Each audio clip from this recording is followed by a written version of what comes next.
Alright, let's continue back up with the Krebs cycle as we are in our next video of our metabolism lecture.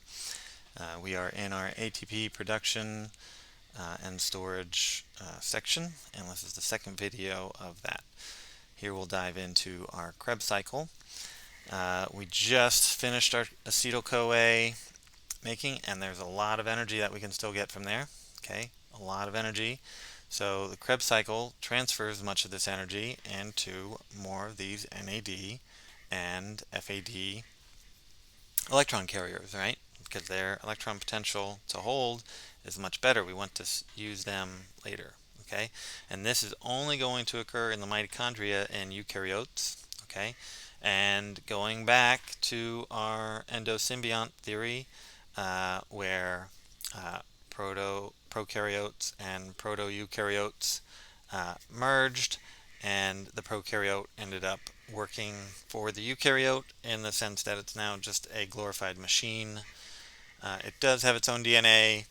It does have some metabolism on its own, but largely they are incorporated into our eukaryotic cells. Okay, so if this is happening in the matrix of the mitochondria, that is analogous to the cytoplasm of a bacteria. Okay, they just are the same. You can draw mitochondria like this. That's kind of like drawing a bacteria, exactly like that.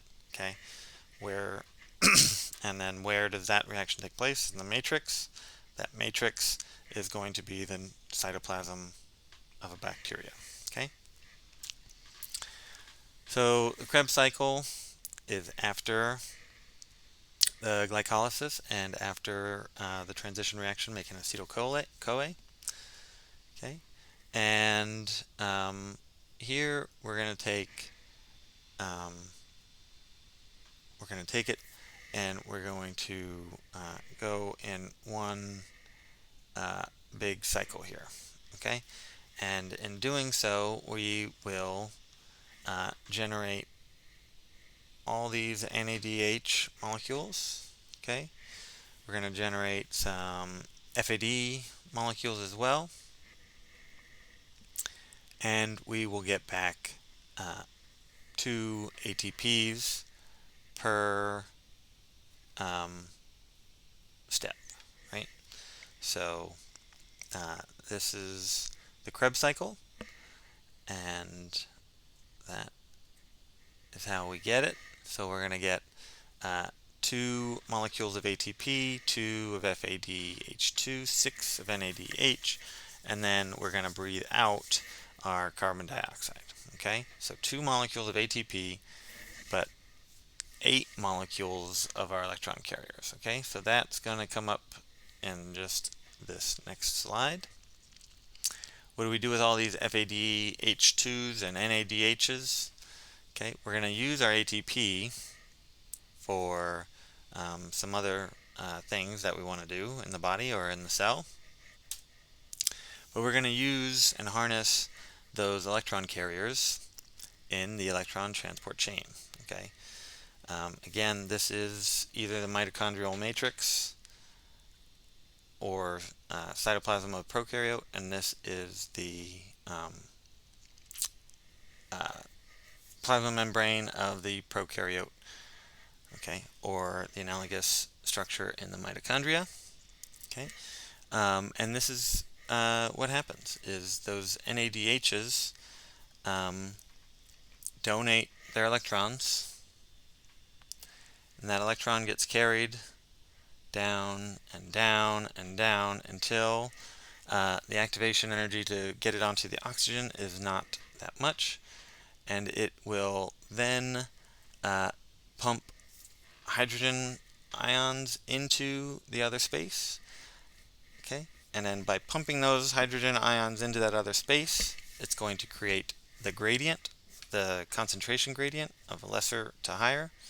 Okay, but if we make a lesser to higher, and we don't tell it where to go, it's just going to do it everywhere. So we're going to give it like a nice easy access.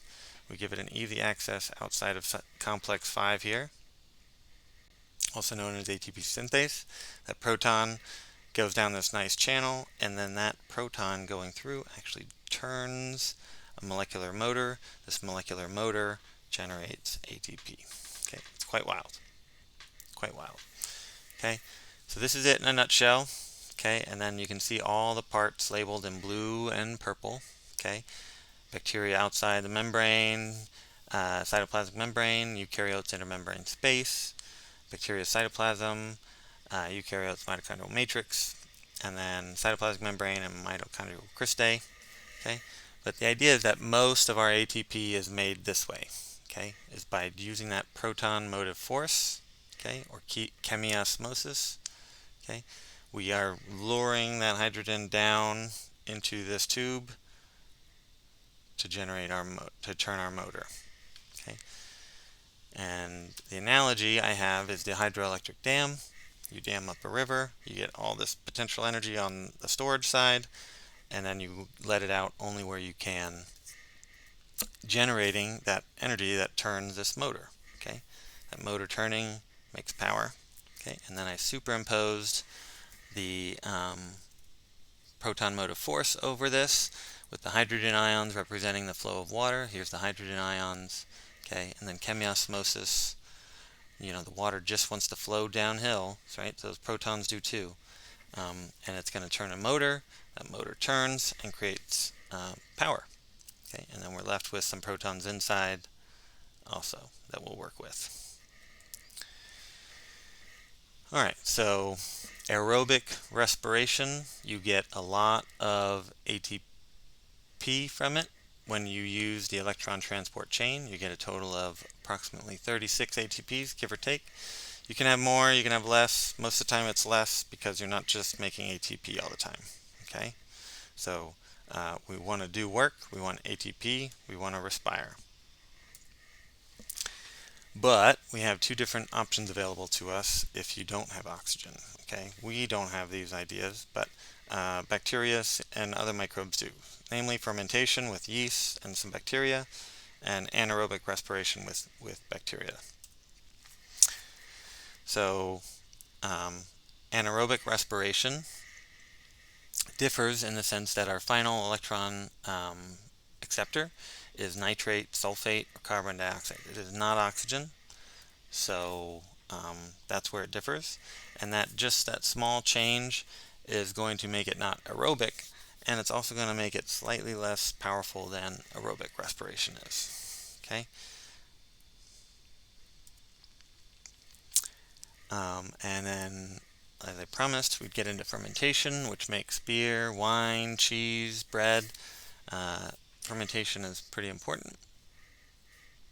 And if there is no final electron acceptor, and there's no oxygen, or there's no other sulfate or nitrate, fermentation has an alternate way of making itself, where it makes acid and ethanol. Okay, as shown here. Okay, and we'll get some energy out of that, but we need to get NAD back, so that's what we end up doing. Okay,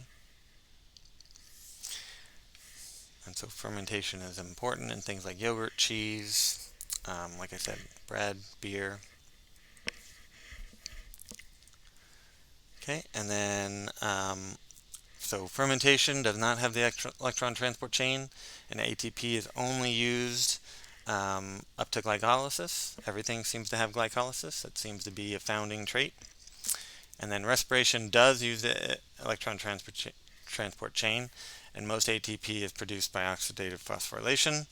And remember, you have anaerobic and aerobic respiration. They're not different. Well, they're different from fermentation.